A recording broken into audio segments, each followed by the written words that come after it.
Hello, good evening, everyone. Welcome to our another Q&A sessions. How is everybody doing this evening?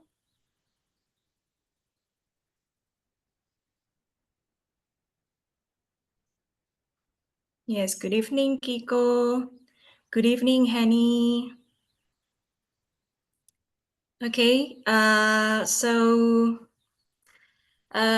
thank you for joining us in this session. And also, I would like to welcome my fellow SAs as well. And so tonight we're going to have a Q&A sessions regarding one of our highlight skills in lead generations. One of the high demands service that you guys can offer as a virtual assistant. And for our guest speaker tonight, we will have Palina. Welcome. Yeah, Yeah. it's very nice to be here. Oh yes, me too. We also very nice to have you, and yeah, looking forward for you to share your knowledge and also expertise in lead generations. What I've learned so far about you is that you're an expert in sales and lead generations, right? And also with 3 years in IT and e-learning companies. And what I find impressive is you've managed to organize um, a B2B lead generation from the scratch. Yeah, that's quite impressive. So yeah, looking forward to hear your thoughts um, about lead and generation. So I would also like to invite our students. I'm sure you guys are here with a huge curiosity about this topic. And so whatever question pops in your mind, just throw it in the Q&A box, and later on we will discuss them with Paulina as well. And yeah, so let's start with yeah, maybe we'll start with reviewing the task, or I will just give the stage for you, Paulina. Yes. So thank you one more time for joining us here. I'm really glad to meet you all. And yeah, as we have discussed, let's start with some reviews of the task. So I will share my screen. Okay, please tell me that you can see it. Can you see it? Yes, perfect for me. Okay. Everyone can see it, right? Okay, yes. So let's start with our first module. And the first task will be very brief because it's a theory, and I guess you all have your presentations, my presentations. So the thing that I want to go through one more time is that, yes, a lead is a potential customer. So that's the most common definition, someone whom you have contacted with to sell your product and services. And the lead generation experts are responsible for different kinds of tasks, including their research, gathering information, sending cold messages or doing cold calls, so cold outreach, and then nurturing them. Of course, there are B2B and B2C leads. That's very important to know a difference between them. And why in this example, the B2B leads, as examples mentioned, government agencies, I'd like to state that the most common example of B2B leads are other organizations. So government agencies is still a valid answer, but in many cases, you will operate with other organizations and businesses as your B2B leads. And of course, the ideal customer profile should include many of these, all of them, when it's possible, points. Okay. So if you have any questions about some theory, please feel free to ask them. So I won't spend too much time about this. And let's talk about our second task. It was to make an ideal customer profile. We have there a very good presentation where we can see that the task was to create an ideal customer profile for a design agency that partners with property developers and real estate agencies, like to design logos and promotional materials. So yes, we hear there one more time what the task was: to create an ideal customer profile.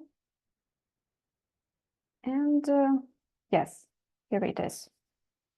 It's property developers that's striving to shape marketing, branding, and they willing to invest, which is very important, that they want to pay for your services. Of course, these are B2B leads as there are other businesses. And we move to the detailed description. So I skipped there a theory one more time because I think that we all know that. So yes, demographics, we can see that age and gender don't really matter in this case. So usually you should obviously look for decision makers, but their parameters can vary. And we focus in this case on the United States. So of course, that's the country where we would be looking for our leads. And when we're talking about income, it's very important to differentiate between B2C and B2B leads, because while we assume that people who work in these companies would be middle to upper class, it's important to understand what organizations, like businesses we're talking about. So middle and probably large businesses. So the characteristics of middle, upper class, low class doesn't really work here because we're talking about businesses. And one more thing there, that it means that not the people would invest their money there, but the organization, the company. Psychographics. Yeah, they're interested in design, marketing strategy. They want to promote their products. They value quality, high creativity. Well, they all value in many cases. And they're busy professionals who focus on their projects. Well, you probably should take that into consideration because you would have to work with these people. But again, that's more about B2C customers than B2B. And there we come to the needs and pain points. In my opinion, that's probably the most important part of the ideal customer profile, because specifically with pain points, you manage to sell your products or services when they can solve some of the client's problems or help them to achieve their goals, right? So you should focus on what you can offer them.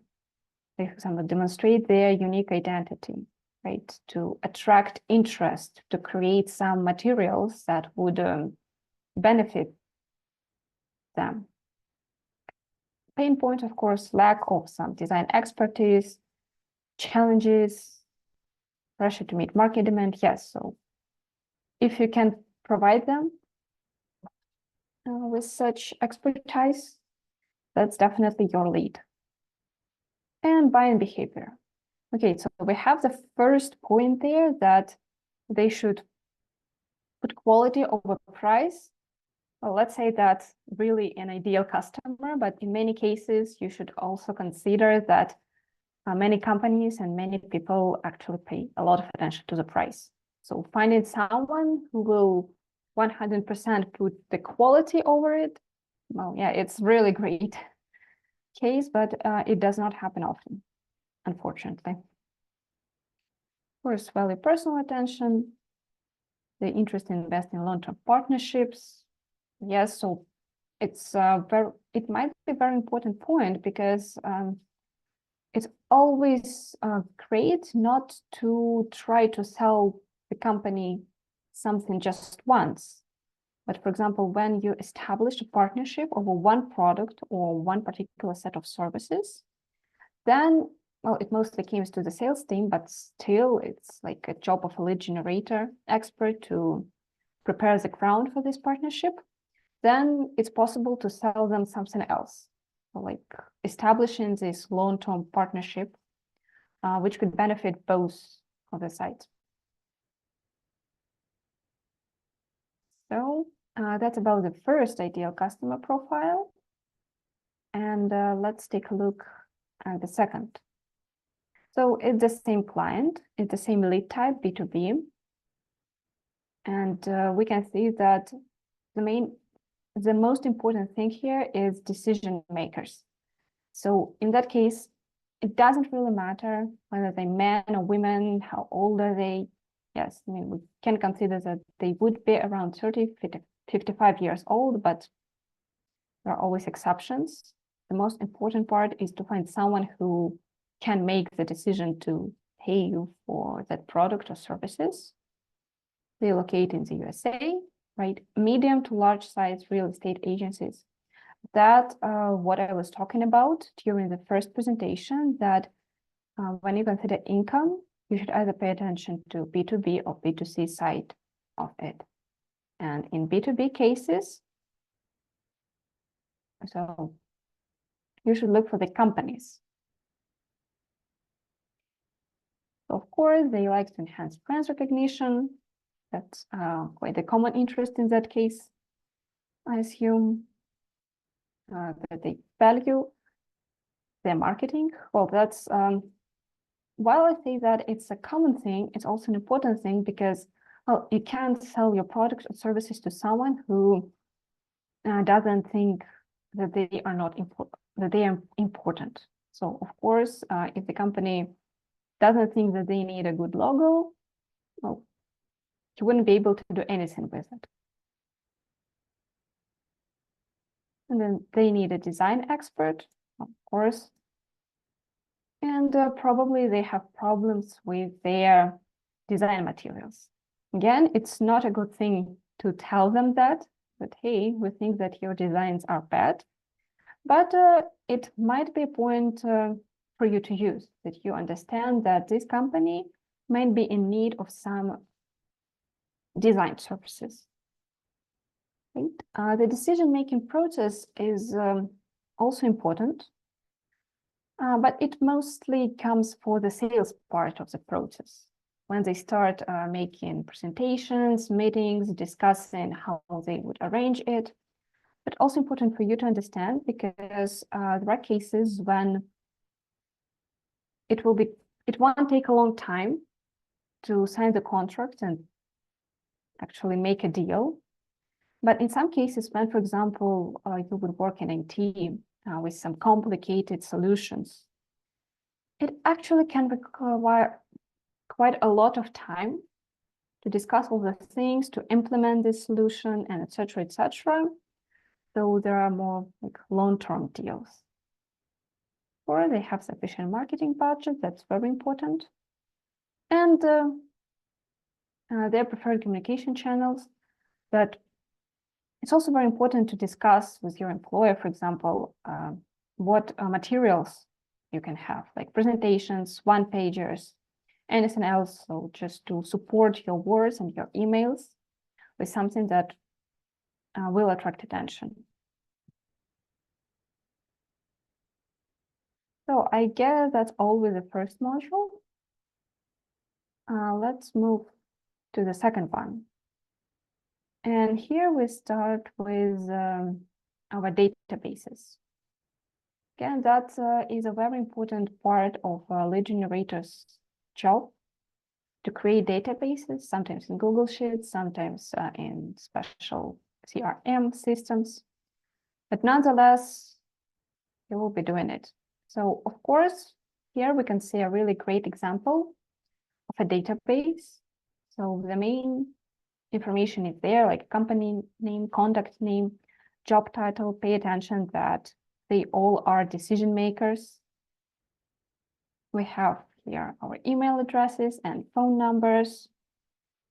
One thing I would like to say about location, when it isn't wrong, from my experience, you wouldn't need such a detailed location, right?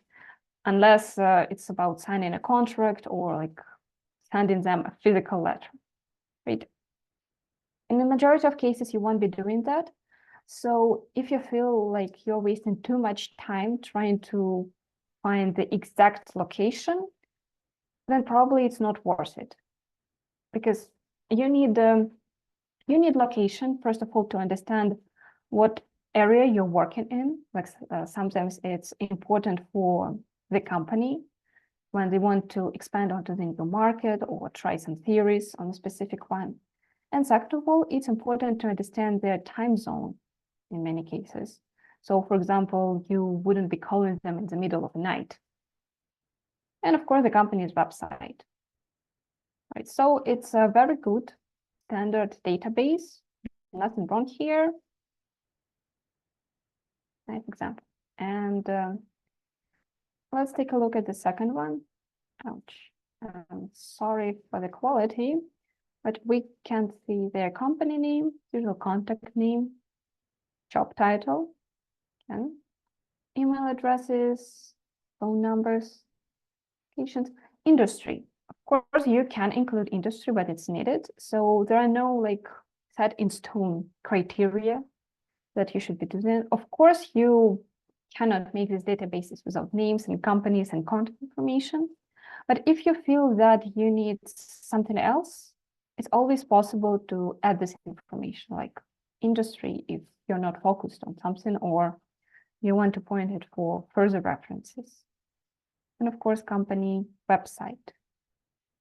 And yeah, source contact is also can be mentioned if you need it. So again, the most important information is company name, contact name, job title, contact information, and the location. The contact information can include emails, phone numbers, websites, LinkedIn pages, and anything else that is important for you. So let's move on to the second task. And the second task was to generate a lead generation report. So we can see here a really nice presentation, but I can say something right there that in the majority of cases, it's probably not really worth it to create such a nice, really nice presentation for every lead generation report, because they can be given, for example, on a weekly basis, on a monthly basis.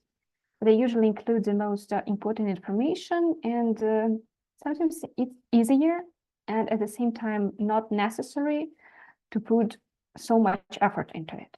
The lead generation report serves a purpose of showing your employer your progress and what you're doing. So just consider, is it really necessary? So, and here we can see that it starts with methods. Yeah, all the valid methods are listed here: online research, LinkedIn search, company websites, social media, and industry. And then we have a database. So my advice here is that lead generation reports should include as much concrete information as is possible. So insert, for example, the websites if they're really industry related. Probably online conferences if you have found them. Include numbers, that's very important. Like for example, that you have sent cold messages to, I don't know, 100 people, right, on LinkedIn, and then you send 100 cold emails, right? So instead of like this text, in my opinion, it's better always to show numbers, because that's what reflect your progress. And database, it's always nice to include a database. Probably, like in real cases, the databases will be too big, but it's always possible to insert a link, or as an option, the company will be able to see your progress on their CRM system, if they have one. And there we have recommendation, like contacting, connecting with the leads, regularly following up, and next steps. So my opinion here is that it's not necessary because this recommendation and next steps are really obvious both for you and for the company. So it might be valid to insert some really important next steps, like you have booked meetings, for example, 3 meetings, 5 meetings, again with numbers and with the companies, but it's definitely not the necessary part of the lead generation report, because everyone understands that you're going to proceed with doing that thing. Okay. Otherwise, it's really nice. Let's take a look at the second example now. It's also in presentation, also very nice. And as you can see there, it's shorter, but it has also the main information with numbers, right? Like identify 23 biggest property developers, find 5 leads, use LinkedIn and Instagram to filter 11 companies and find 2 leads, 3 potential leads from Zoom Info, Rocket Reach, and Toho. Again, in my opinion, there should be more information on the real progress, probably with names, as it was with the database in the first example, probably with a list of companies. Again, it's not really necessary to specify every time the engine you used, for example. Like it's not relevant in many cases for employers, like what exactly you used Google or Yahoo for looking for leads. They're interested in the leads themselves. Okay, but otherwise, it's nice to have numbers as it is present in that example. Okay. So let's move to the third module. And we have there probably one of the most challenging things is writing scripts for emails, LinkedIn messages, and calls. So yes, it should be something not too big, not too small, contains the necessary information, but not too much. So yeah, that's always a challenge. And we start with our email. Okay, I won't read out loud everything because I hope that you can see it, and it probably would take too much time, but I will point out 2 specific things. So first of all, when you talk about yourself, it's probably not the best idea to call your virtual assistant. So I understand that it's a task, so here you don't have any references for an actual role on an actual company, but usually you will be called like business development expert, specialist, or representative, right? Sales expert, probably lead generation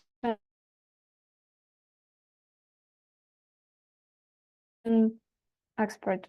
Business virtual assistant just does not clarify exactly what your role is. And I just got a thought when I was looking through it that with all the discourse around the artificial intelligence, can be interpreted in an interesting way. As you know, it's really talked around.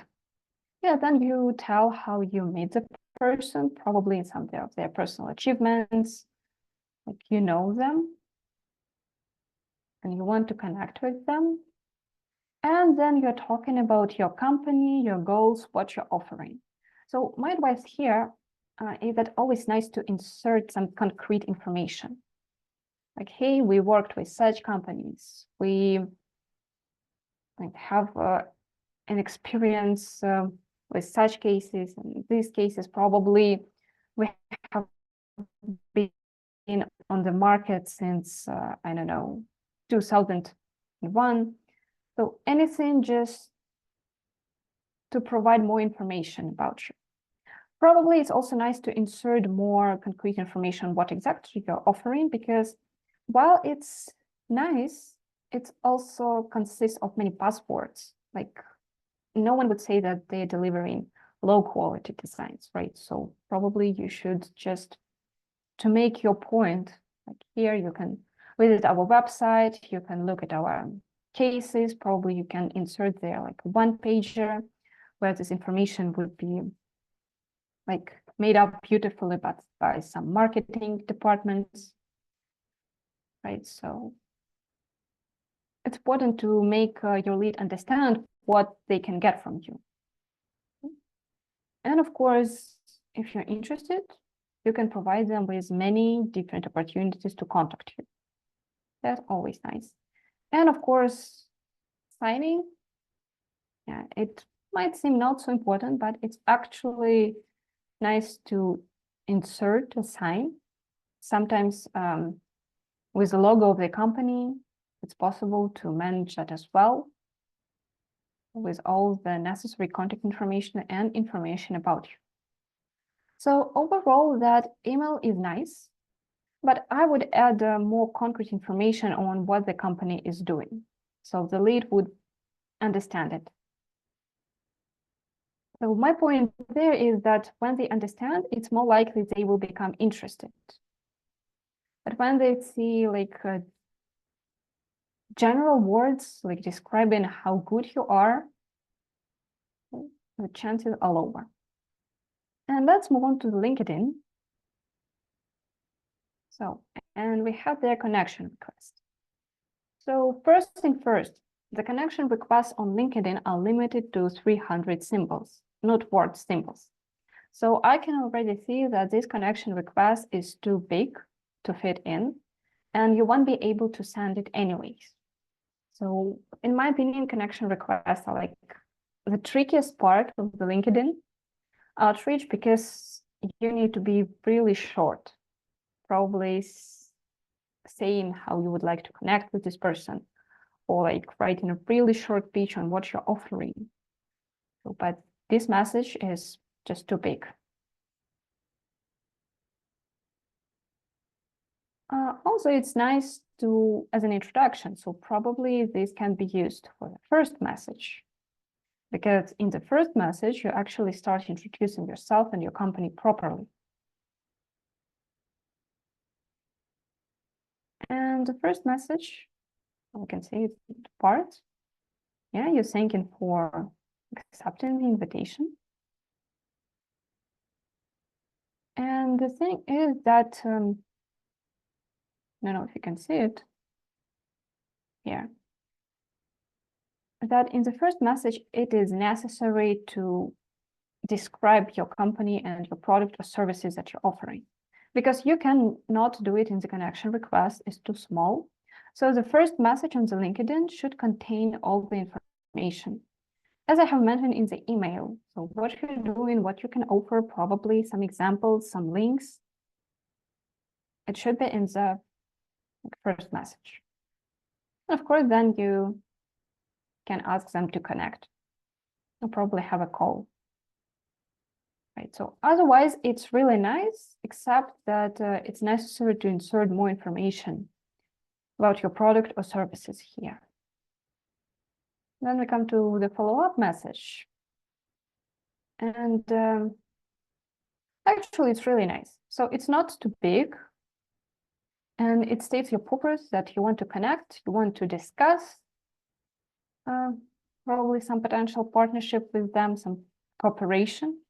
And you offer them one more time to connect with you. So it's really nice. So let's talk about cold calling, which is probably the most complicated from all of that, because well, you cannot often predict everything that might happen during the cold call. It's important to be able to manage your conversation accordingly. But let's take a look at the script. Of course, you start with an introduction and asking if you can proceed with this conversation. That's a nice part. and then you build rapport. Of course, how you have found information about this person and the company, what you would like to do. Well, it's also very nice. Stating the purpose. Again, the thing is with cold calling is that you should be a little bit, you shouldn't insert so much information there as you can in the emails, because person on the other side usually is also busy with their work and responsibilities, and they don't want to spend so much of their time talking to you once they don't know anything about it. So probably there you should insert as these buzzwords as it's possible, and just talk about the concrete offer. It's like that we offer, for example, design for these kinds of promotional materials, right? And these kinds. So we have worked with different companies, right? So you shouldn't spend too much of their time. And when you have it, it's better to talk what you can really offer. Like what will make you stand out? Because every company can offer like high quality designs, right? And professionalism. None of them will tell any client that, yeah, our designs are bad and we're not professional at all. So probably it's important to make a point. Elevator pitch, again, it's closely connected to the stating purpose, because like what you can offer to the lead that other companies cannot. Ask open-ended questions. So that's a nice advice when you need to proceed with conversation and you feel that the person is shutting down. But the thing here is, but I'd like to point out there the following. So first of all, it's at least the second time when I see this sentence here, and it's probably not the best option to repeat it again and again and again, especially in the middle of the conversation, because it really makes it obvious that you have some sort of a script and you do not talk like a human. And the second thing is about the question itself. So we're talking about some design services. You don't really need to ask the lead about any specific value of your company, because honestly, that question sounds like, well, could you please tell me something about the company? Like anything. I'm not interested in something particular, anything will go. So people usually don't have interest in talking about some values of their company. So if you want to ask open-ended questions, probably it's better to ask how they receive their marketing materials, right? How do they do their design? Do they have their own designer team, or they do the outsourcing, right? So this question is just too general, right? Can you tell me anything about your company? It won't really make a good impression and won't give you an information, because what if they start talking about values that don't have anything related to the design? Addressing objections is always tricky, because like different kinds of objections, as I have told. But the thing here is that if they tell you that they have their own designer, you should address objection with probably something related to that fact, right? It's like, however, our clients found value in our expertise. Yes, but it's like a very common objection, right? So you can, right? You can say it to almost anything, but there you can state something that will make a counterpoint for them having their own designer. Probably you should ask them if they're responsible for all the materials that the company needs, right? Probably you can provide them with some marketing expertise if your company do it. I mean, it's a really theoretical assumption, yeah. But your objection should be somehow linked to the answer. Benefits and features. Well, that's probably something about your cooperation and partnership points, like what you can give them additionally, because these are just buzzwords. Like I've said, every company will tell their clients that they're professional, they provide a product of good quality, they value long-term partnership. So you can insert there, but I doubt that it will make a lot of change. Social proof. Social proof is great because it actually shows your expertise, that you have worked with some companies. When these were good companies, it's excellent. And it's very nice to have some case studies from your side when it's possible, because sometimes the company will sign an NDA, non-disclosure agreement, that they cannot use their cases openly, but in other situations it's possible. So it's always nice to have some examples. And of course, proposing a call. It's always nice indeed. Of course, again, objection handling. So yes, you're asking if you have any questions. Probably there won't be objection. Anyway, and again, we're ending up with an offer for further steps. Call, an email. Probably they would like to receive some additional information first, like in the form of presentation or something else. So there are many different options how it would proceed from now on. And of course, you thank them for their time. So being polite is also very important throughout the whole process.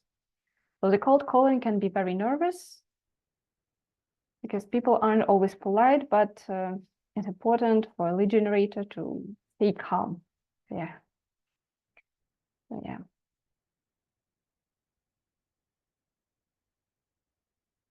And I guess that's all, because I don't have any specific on the fourth task, because it was important to record like an example of a cold calling script.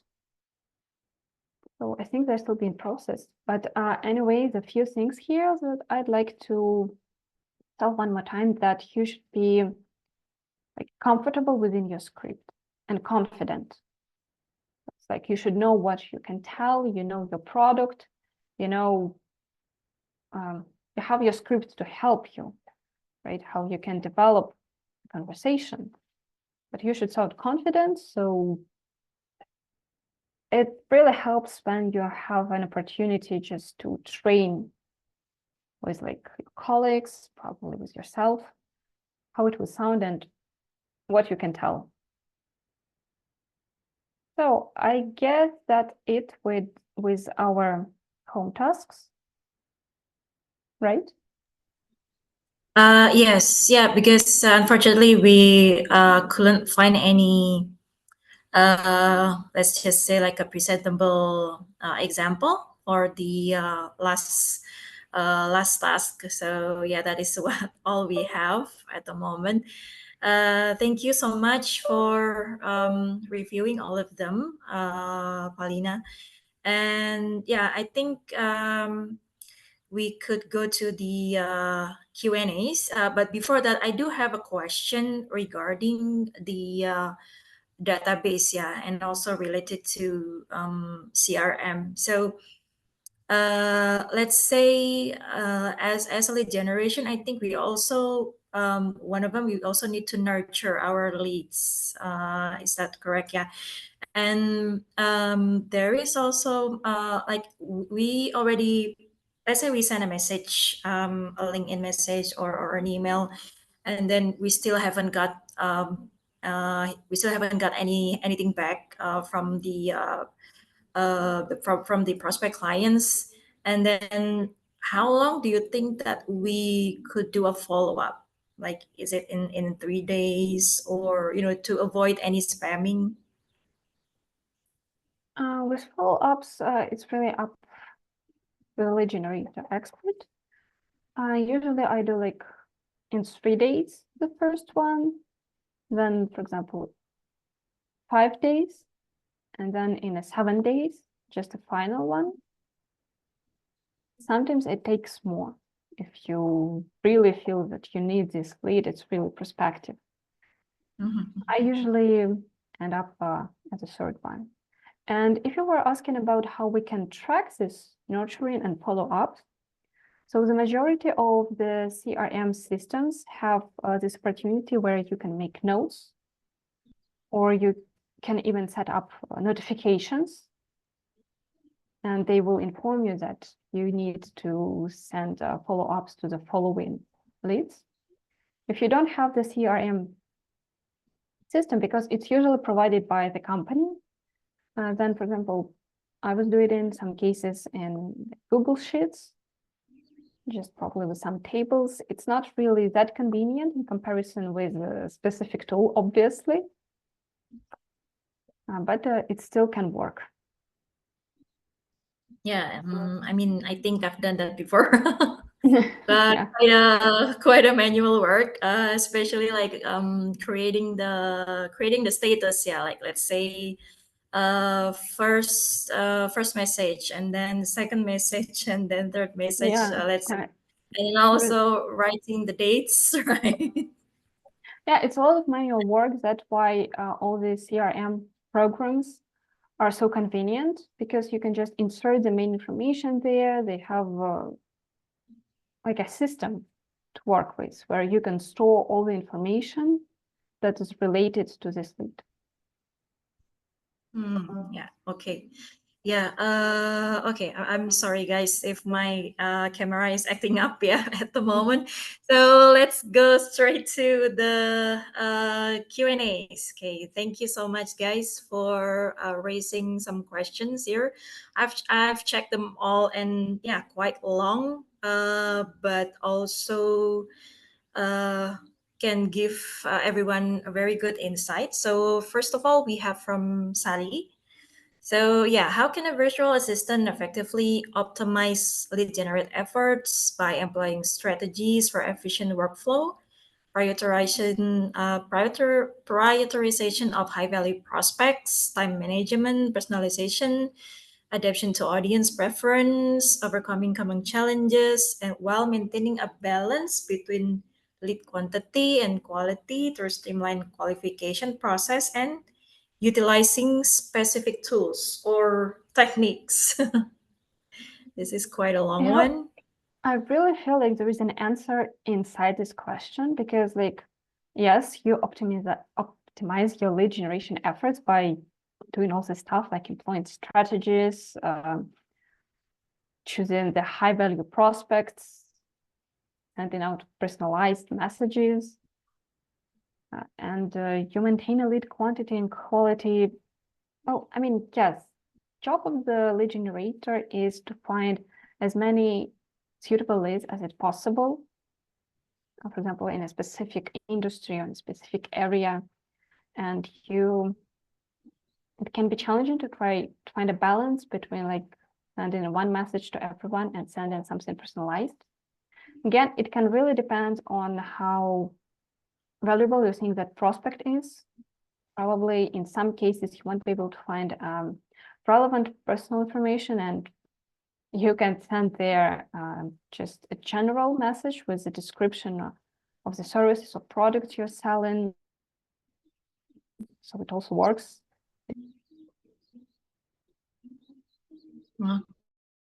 Okay, so like not the reason to abandon this lead if you don't know what they have done recently. But I don't honestly see like what I can answer there, because yeah, you can make your efforts effective by doing all this stuff. So probably if you can probably if you can write what exactly you mean by this question, like what aspects you're interested in, because honestly, in my opinion, the answer is within the question. Oh, okay. All right. So maybe Sally, are you here? Would you like to would you like to elaborate or like make a point with the question? Let's see. Is Sally here?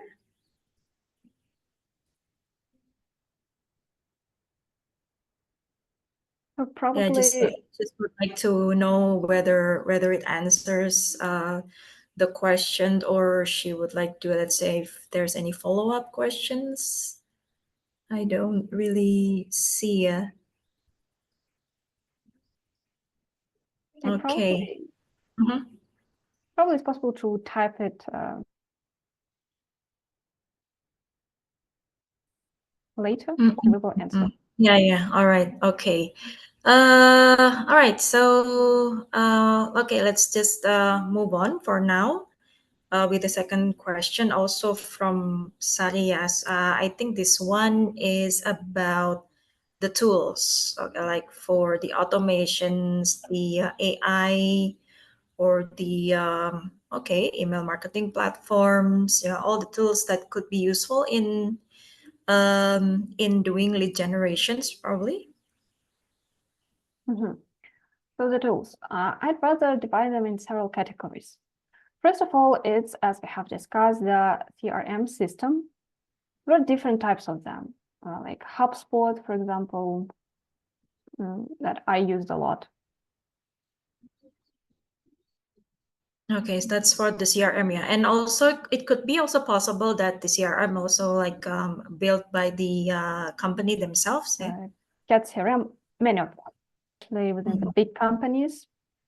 But the thing here that they all have the same functions, the same possibilities, sometimes better, sometimes not, but usually the CRM system is provided by the company because it's in their interest to like pay for the services to have a database.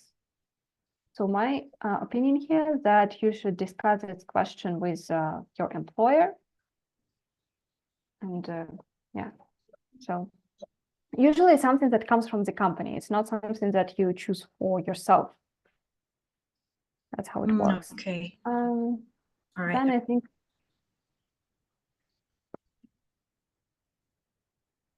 All right. So it's based on the company preference, yeah. Yeah, it's based on the company preference because usually the database that lead generator makes is considered to be like the company's property. Right? You work for the company, you give them this database, and they want it to have like for their use, probably for other lead generator experts and sales managers to be able to see and work with, especially later when you give this lead to the sales managers. So it's usually the companies. Then I guess that we have different tools to find emails, like Rocket Reach, Get Email, Hunter.io, Email Finder. There are many of them, so really many of them. And sometimes it's possible to find what's more convenient for you. So for example, I use Get Email, getemail.io. Please don't consider that advertisement. But again, it's my preference. They all work like the same. And if you find something, for example, that your company is willing to pay for, then it's nice. If the company doesn't want to pay for it, then you can combine all of them and use their free suggestion. Usually they give like some limited amount of free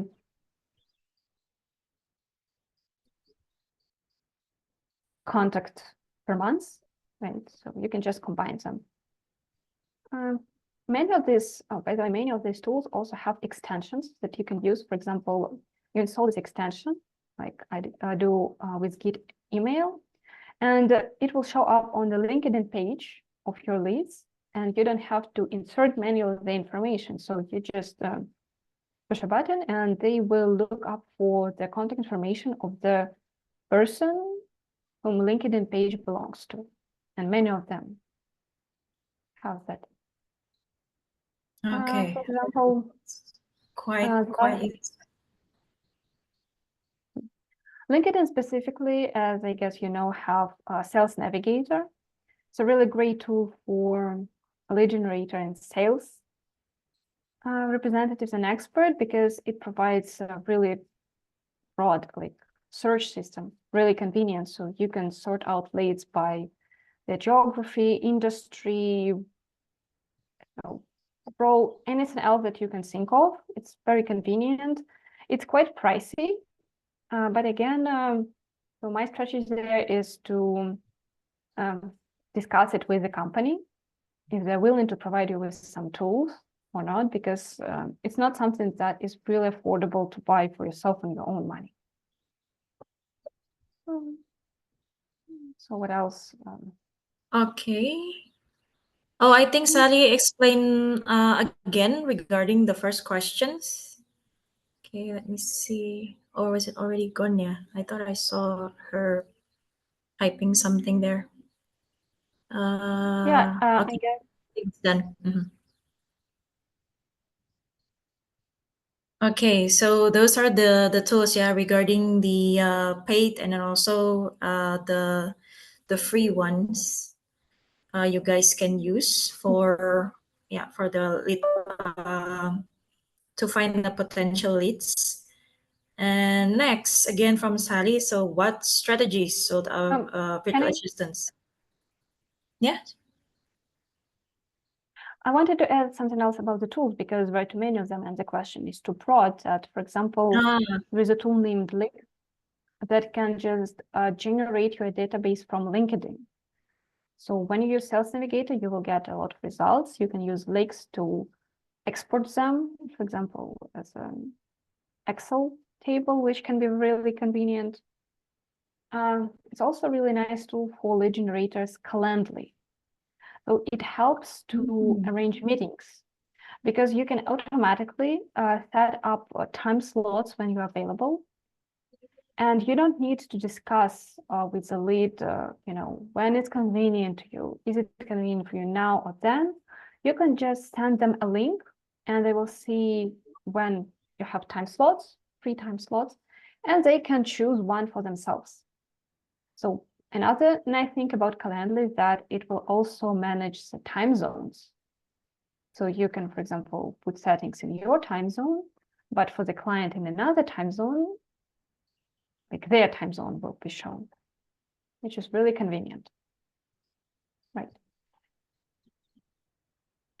Another thing here is that all this tool stuff is constantly developing, for example, with artificial intelligence. Honestly, I don't have so much experience there because in my opinion, it's really developing and there are a lot of pros and cons both. I would also advise not to rely too much on the automated tools for LinkedIn, because there are cases when people were banned, because LinkedIn currently is fighting with these bots, right? And they take some measures against it. So they might consider that and ban the page, which is not really nice. Okay, so I guess with the tool there, if you want to know something specific about some specific tools, please specify, because there are many of them, and I've just mentioned one that I used mostly. And then we have questions you have said about strategies, right? Yes. The next one also from Sally. About strategies. Okay, right? so yeah, strategy. Okay, wait. Why it's jumping? Strategies for virtual assistant to create comprehensive and effective lead generation report. So yeah, highlighting key metrics, and then clarity, accessibility, summarizing complex data, visual representation. Okay, so basically to create a comprehensive or effective lead generation report, okay, for diverse audience, and also addressing challenges or setbacks, with insights drawn from successful reports that have positively influenced decision making. Okay, so basically about the report. Okay, so from my experience, first of all, it can really depend on the company and what kind of format they want to see. right? So for example, in one company, I just put up some most important metrics, like how many leads I have contacted, like how many leads I have sent call message to, how many of them answered, how many of them refused, or how many of them, like, for example, agreed on a call, right? And then I just quickly went with my manager with these numbers. We discussed what we can do to achieve better results, and so on and so on. In other companies, they did not ask for some specific report because everything was in the CRM system, and we discussed our progress, like general meetings while we're discussing our product. So that's the thing that you should probably specify with the company because there are different requirements. In my opinion, it's always important to talk about numbers here. So how many leads you have contacted, how many of them answered, right? How many of them answered negatively, and what were the reasons for it? Just for the analysis of the situation, right? How many of them asked for more information or agreed on a call, or etc., etc.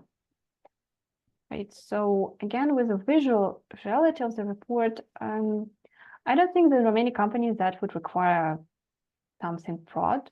Again, it really depends on how often you're supposed to keep this report. Sometimes they're on a weekly basis, some time on a monthly. And again, if you need to pull out a big report, for example, for the whole quarter, it probably should be big and detailed and presented. But if it's some weekly thing, probably you should just need to write down the main information there. Again, different companies have sometimes different like conditions and the information they want to see and how they want to see it. So it's really nice to discuss in them with that, how they want you to present these reports for them, how they would track the progress that you make in your work. Okay, yeah. So basically it can be discussed. Yeah. Like let's say we can suggest some things, but then again, it all depends on the clients or on the company itself, like how they want to have their data visible, yeah, or how the data reflects on what they're looking for, basically. And about KPI, again, it also depends on the company, because in one company, I just counted the percentage, for example, how many leads answered from the whole like database, like send emails to the X leads, Y have answered, so how many percent, right? In other companies, I didn't have to do that because the KPI was more about calls and it was easier to track them. It was obvious when they happened. So, and it was all in the CRM systems. So these systems can also be used for this progress tracking. Again, so the main strategy is to discuss it with the company, and they like deal with their rules. Probably you can suggest something to make it easier for you. I don't know if you wanted to make it a Google Sheet and share it with them, or probably in the CRM system, or if they need some specific criteria. But there is no, like, from my experience, one main strategy to do everything. Okay. Yeah, so I mean, it can be vary. It can also like showing, let's say, the presentation of how many leads are in certain phase or certain stage as well, right? Which one was already getting appointments, which one that is still, like what I mentioned before, like still in the first or initial message, something like that. Yeah. Okay. Again, it depends on the company, what they're interested in. Some of the companies wouldn't be interested, like, for example, how many clients on the stage 1 or on the stage 2 of the first follow-up, right? They will be more interested in how many answered and how many calls you get. Sometimes you will need to count the percentage, but it's not one rule for everything. Okay. Yeah. All right. get it. So does that answer your questions, Sally? Hopefully, yeah. Okay, let's move on to the next question from Kiko. Okay, so this one are 3 questions. Do you get any lessons about CRM tools? Oh, yeah, I think I already mentioned before, like CRM tools can be quite vary. You guys can, let's say, explore one of them that Palina mentioned, let's say HubSpot. You can explore on your own, like through YouTube, or try to maybe sign up for a demo. It can also usually this kind of platforms also make it available for that one as well. And yeah, how do you operate? In what stage we have to use ARM tools? Yeah, and I think the first question, I think it's also depends on the clients themselves. Yeah, whether they want to use a certain tools or whether they have their own CRM tools that they want to use. The second one. I'm sorry, can I talk a little bit about CRM more? Sure. But usually, if the company uses some CRM tool, you will get it in the very beginning of your job. Well, you will get usually like necessary documentation, contract, and etc., and all the necessary accesses to the company's materials. Well, you of course need to study, right? Especially, well, it happens with me in the IT sector. That there is always that day when you just get all the necessary accesses, information, materials, and of course CRM. And about the stage of lead generation, you use the CRM on the every stage, right? You find a contact information, you put it on the CRM. You contact the lead, you can put that information there. It's like a tracking program for your progress, right? Yeah, okay. So basically that for CRM, yeah, Kiko. And no worries. I think CRM, let's say if you're worried that you're unable to, or let's say operate it, or you're unable to use it, I think certain companies will are willing to give you some short training on how to use the employee onboarding usually, right? Yeah, sometimes it happens during the onboarding processes when some other employee will tell you about all the details. Often the CRMs have their own like instructions, so you can also find this information where it will be very easy to understand how to use the main features and the others. So yeah, it's not really a problem to get information how the CRM works. Okay, all right, thank you for that. Second one, if let's say approach not a company but an influencers. All right, so what do you think, what kind of want to approach businesses to provide them with lead generation, and what kind of lead generation that you suggested?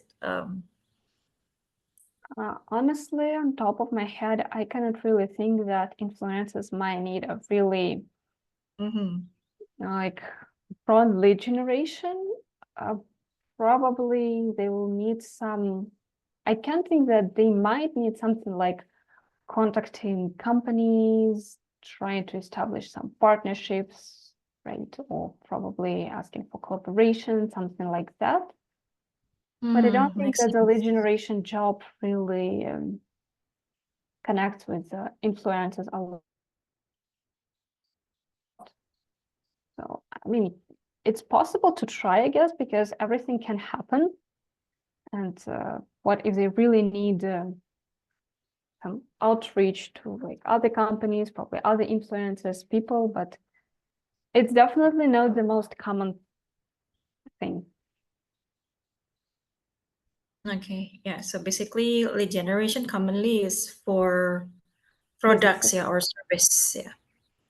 Yes. Okay, and then last one from Kiko. Do you have any tips for beginners to apply for this lead generation on Upwork? Do you have any maybe experience with this, Paulina? Oh, yes, of course. So I think that there are always jobs for beginners, like people with limited no or small experience. So of course, like lead generation senior is not really the right category if you don't have an actual experience. And the thing is that sometimes these like jobs on different job websites, they have also buzzwords. And from my experience, it's better to try and see for yourself. If you're looking for some beginner positions, probably later, we're not talking about more experienced people. If you're looking for beginners positions, they shouldn't demand some guaranteed sales, but you can talk about the courses, what you have known, probably about some theory, that you know how to communicate with people. Yeah. I mean, there are cases when companies demand that, yes, we are taking you for a beginner's position, but you should have had like 5 years of experience. But in my opinion, it's not really a normal situation, and beginner's position usually take into consideration that people aren't supposed to have too much experience. But again, it's all about your CV, your cover letter. I'm not sure if it's covered during the whole course, but if you have other working experience and you want to apply for a lead generation position, you can present your experience, like pointing out the most important features there, like you have experience in communicating with people, or probably working with researching information, right? So something that might be linked to the lead generator responsibilities. Again, cover letter where you can state your interest and purposes and knowledge, something like that. Okay, so highlight it through the cover letters, yeah, basically. Okay, yes. All right, so. Okay, thank you so much. I hope this answer your questions, Kiko. Next, we have Iim. So what are the difference between approachment methods for B2B and B2C? So do we need to reach out and then make promotions and then let them to contact us?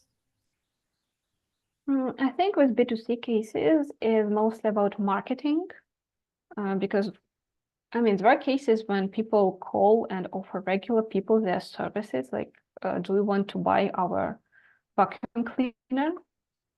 I mean, that's also somehow a lead generator / sales expert job, but it's a little bit different, I guess, from what we have discussed, because in our course, the emphasis was on the B2B leads with all these emails, LinkedIn messages, right? So, but I guess that the main principles are the same. You should describe your product, not to say too little or too much, especially during the first meetings. You should be polite, right? Find some pain points, why these people should buy your product.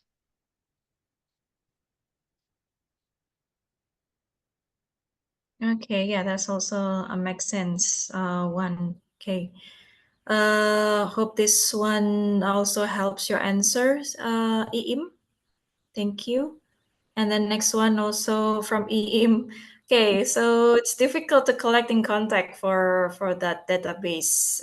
Is there any easier way to find it? So is it for any database or the one for the test? Yeah, but basically for to collect database. Yeah. Well, I guess the question is about the databases for lead generation. Well, first of all, from my experience, it does come with time.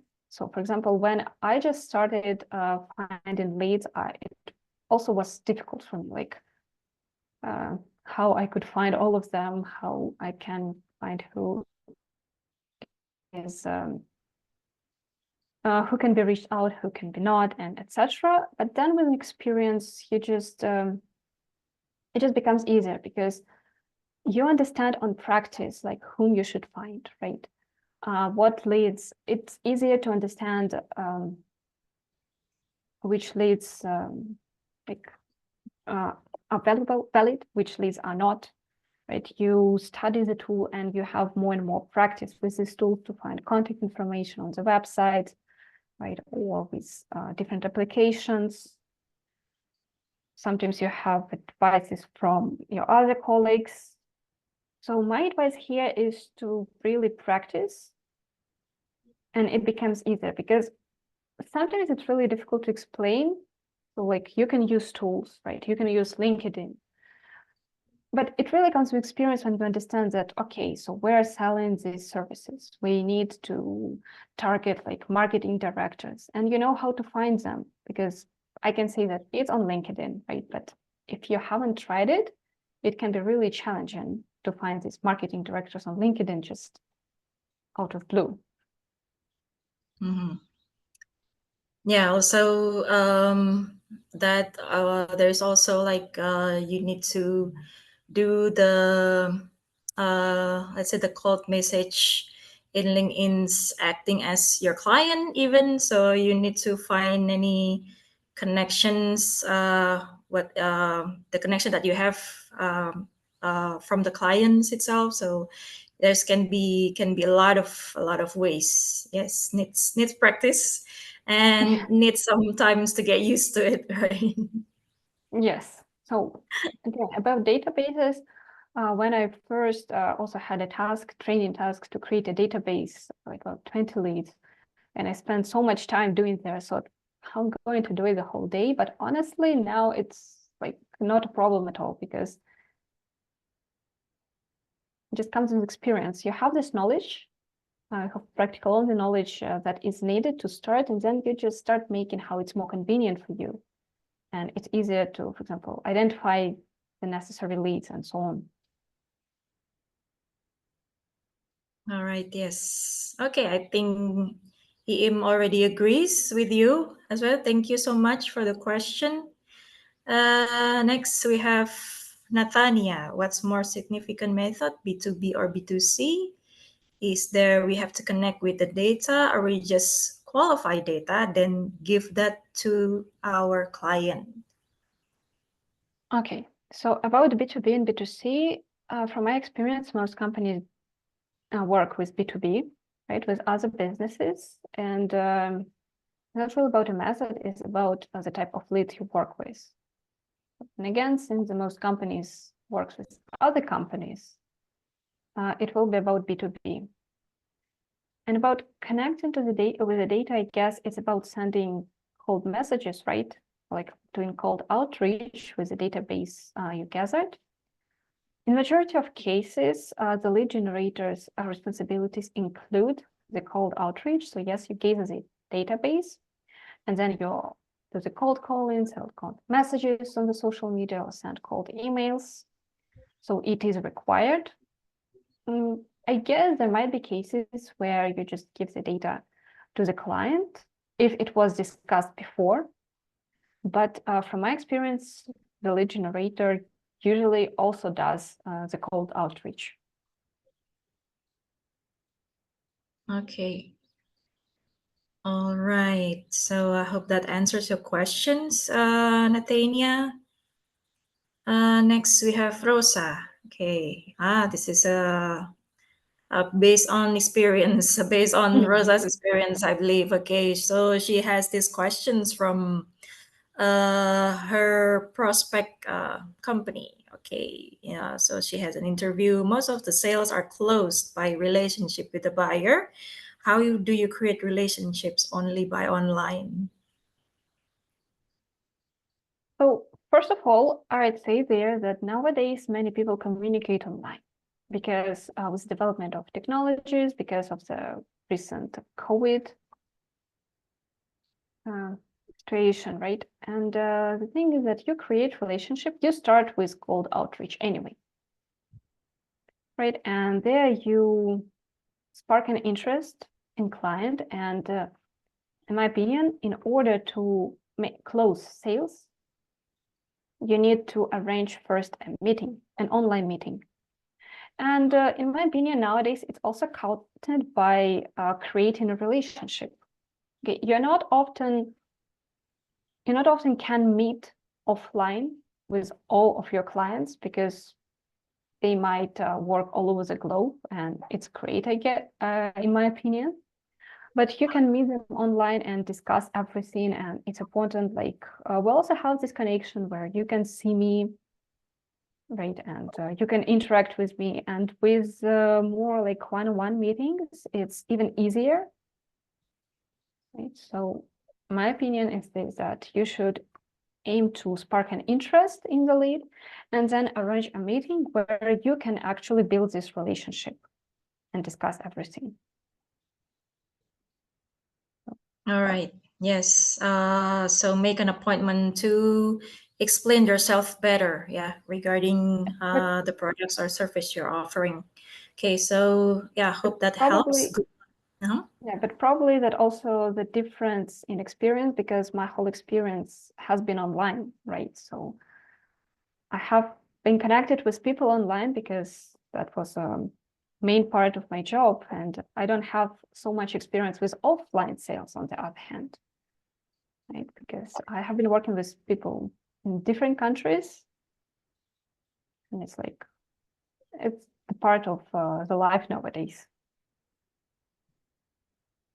Yeah. Yeah, I think online is now preferable methods. Yeah, I think it's more cost effective as well compared to cold callings, and the outreach can be more more wider. You can let's say you cannot not only from those who are in your regions, and especially if you're working looking for overseas clients. So yes, online could be really helpful. Yeah, all right, so good luck with your interview, Rosa. Yeah, hopefully this helps. Okay. And then, oh, I missed this from Unian. Can you share ideas and concepts about how to get lots of leads at once? Like holding an interest event, and it's like if you want to get butterflies, so create a flower garden. Okay, that's quite good analogy. So we don't need to chase. Okay, all right. So yeah, what do you think about this? Okay, so yes, of course, different offline or online meetings, probably events, conferences are always really good opportunities to gather more leads and potential contacts. But from my experience, it's often very difficult for a single person to organize that. And it is usually made by the company. So for example, if there's a conference, it is attended not by the one person, but by the whole company that prepares some materials, prepare like some financial support for the person to be able to do that. So yes, it's a really great idea. It's really nice to participate in such events. I also participated in that, but usually it's not a one-person initiative because it can cost too much for one person. So it's mostly up to the organization. And of course, it's like, it can be suggested, like you can suggest that, hey, there is a really nice conference, and probably you can discuss it with your company if they are interested in participating in that. But usually it's mostly up to the company if they want to participate in that, and then you just, as usual, prepare materials, right, attend the event, and so on and so on. Yeah, I think an offline events also good for networking. Yeah, so maybe Yes. try to find what's trend. Yeah, so that could be can be the theme or the topic for the events, and also needs to be aligned with the company industry. So let's say if it's workshop or training, so you might need to do something that attract HR leaders about personal development. So yeah, I think that's the idea, Yunian. But Yeah. yeah, this is a very good question. Yeah, like I said, it's really nice to attend some industry-related events, but it can be too expensive for one person to attend it on behalf of the whole company, and it's more expensive to organize it. So it usually comes within the company. So of course, they can ask their lead generators to participate in that, the lead and sales expert, because these people are usually, well, are supposed to do the networking, to attract attention, to sell products or services, but it's not like you can do it alone. On your own, yeah. Yeah. Yes, it needs a lot of teamwork. So yeah, I think this is also a good way for you guys to practice the project management skill. Okay. Yeah, okay. Thank you for the question, Unian.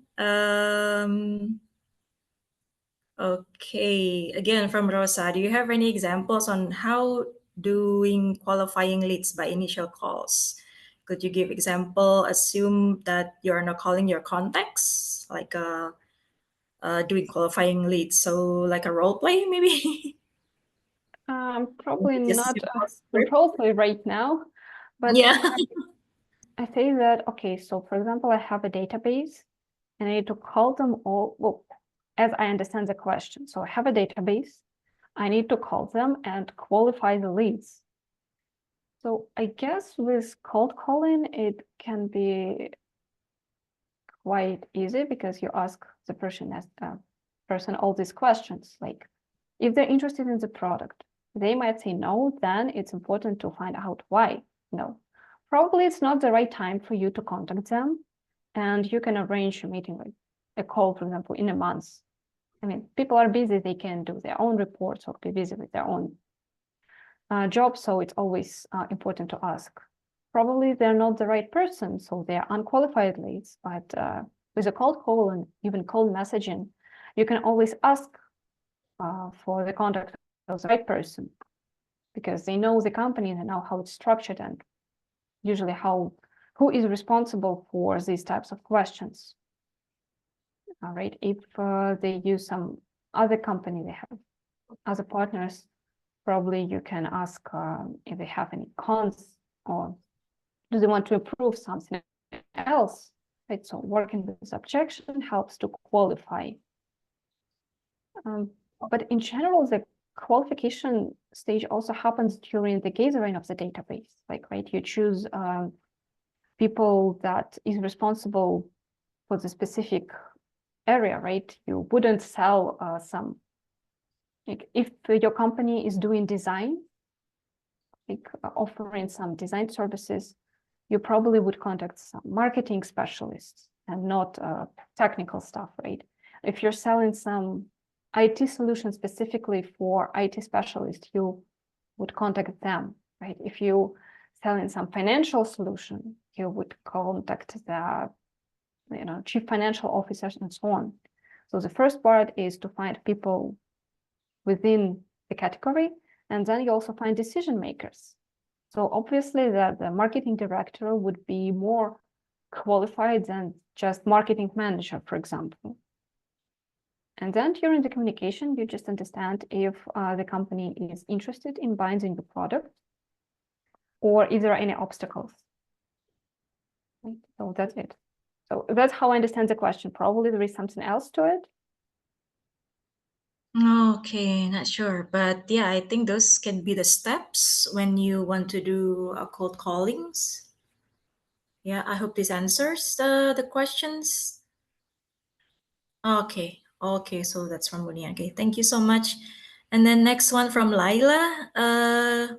Okay, so about the rate. So is the effort in searching also count in the for the hours, or the result probably? Yeah, let's just say that. I have always worked that it counted, because you're spending your time to work on the specific company, right? You don't do anything, right? You don't do nothing. That will be more correct. You're doing your job, the necessary part of every lead generator's job, to do your research, to find leads, to compile a database. It takes time, it takes effort, and this effort will most likely stay with the company because they will get the sites, the possible deals, this database with working emails, probably with some connections. Because if the company isn't interested for now, it doesn't mean that they won't be interested ever. They might be interested later. They might be interested in some other services or products that that company offers. So in my opinion, it should be included in the hourly rate because, well, it's your job. Just, if it's not included, that it means that the person is doing that job for free. And well, in my opinion, it's not right. All right. Is there any expected results? Let's say within an hour you expect to have 5 leads, for example. So if you're working for 5 hours, you Well, expect of to have. course, I'm sorry. Of course, there are Okay. KPIs. Of course, there are KPIs, right? But Mhm. I have never heard about a case when the KPI was an hourly, right? So usually it's about a month, a quarter, probably there are like middle KPIs per week that you're supposed to like contact 100 leads per week. Like I had such an example, but I have never heard about a case when it will be an hourly, because usually companies understand that people can manage their job in a different ways, and I think it would be more difficult to think, okay, I need to find 5 leads that hour and then 5 leads next hour. Sometimes it would be more difficult to think how to arrange that than, find 25 leads in 1 hour, right? Because you did your research before. That kind Okay. of thing. All right. Yeah. Okay. Makes sense too. Okay. Thank you for the question, Laila. Okay. Next from Nova, which is more effective to use, discovery call or cold call for lead generations to get client attention? Discovery call, I mean, could you Maybe please something maybe discovery call, it's something that started with message first, yeah, the one that you mentioned about having appointments. Is it Nova? Yeah, please, if you could specify what exactly discovery call is, because cold calling is when you don't know the lead doesn't know you, and you just like push your luck, finding who will be more interested. And I mean, in terms of comparing the cold call with any other kind of call, when you, like, for example, had some conversation on the internet before, well, in that case, of course, that call would be more productive. Like, for example, when you have connected with a person on LinkedIn or through email, and you send them information and they became interested and agreed to meet with you, of course, it would be more productive and more important for like the deal than the cold calling, right? Because it means that the person has an actual interest. They wouldn't meet with you just to chat, right? So if they agreed on the call, on the meeting, after you send them information, it means that, well, they're interested in listening to you. So that's a completely different kind of call.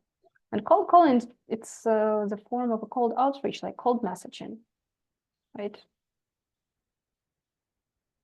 Always some sort of will you be lucky or not? Yeah, I think that's the idea. Yeah, as long as yeah, if it's already started with clients' interest to discuss further, then I think that one works better. Yeah. Yeah. Okay, and then next, again from Laila, as a lead generator, do we need to create an advertisement to get the future customers' email by asking them to put their email to access our advertisement? If yes, do we also need to do it based on our own idea or asking the client first?